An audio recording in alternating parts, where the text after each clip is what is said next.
Alright, ladies and gentlemen, my take on the European elections.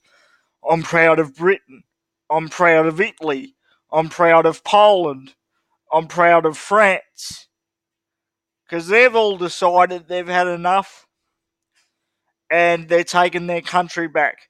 And of course, Australia didn't fall for the socialist Labor government of higher taxes and the climate change cult.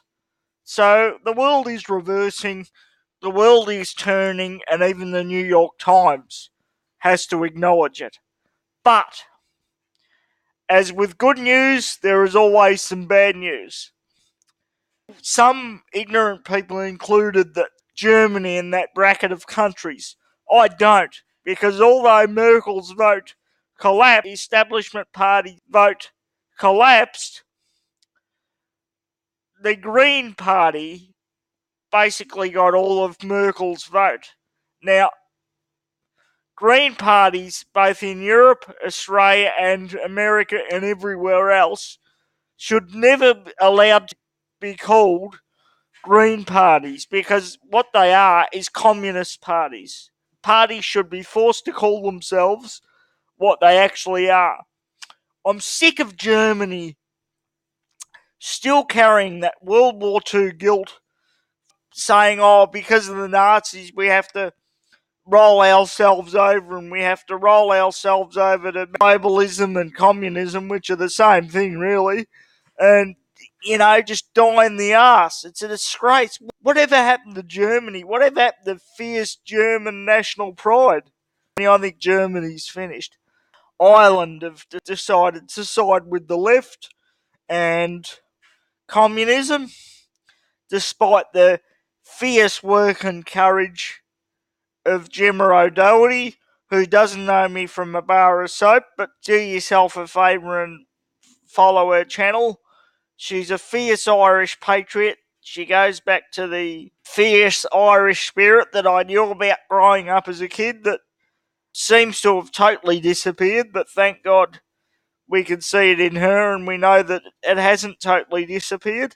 She, despite all the attacks, and she won't talk about it, but I'm sure she's had assassination attempts and death threats and everything else. She formed her own party. She went out into the ring, into the political arena, and tried to save Ireland. It hasn't happened yet, but she's not giving up. She won't give up till her dying breath. And Anti-Corruption Ireland's just going to get bigger and stronger. Well done to Gemma O'Doherty. You don't know me, but I'm a fierce fan of yours, and people like you are part of and Amazing Polly in Canada are part of the reason I'm doing what I'm doing now. Well, so, yeah, there are some good results, and probably enough of Europe have turned nationalist to be able to save the rest of Europe that has laid down and died. Let's hope. Let's hope.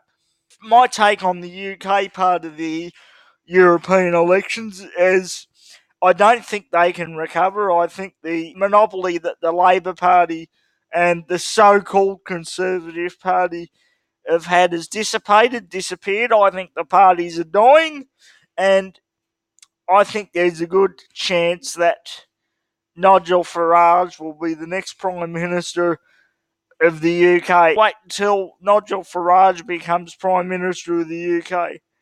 The globalist mainstream media will go into convulsions.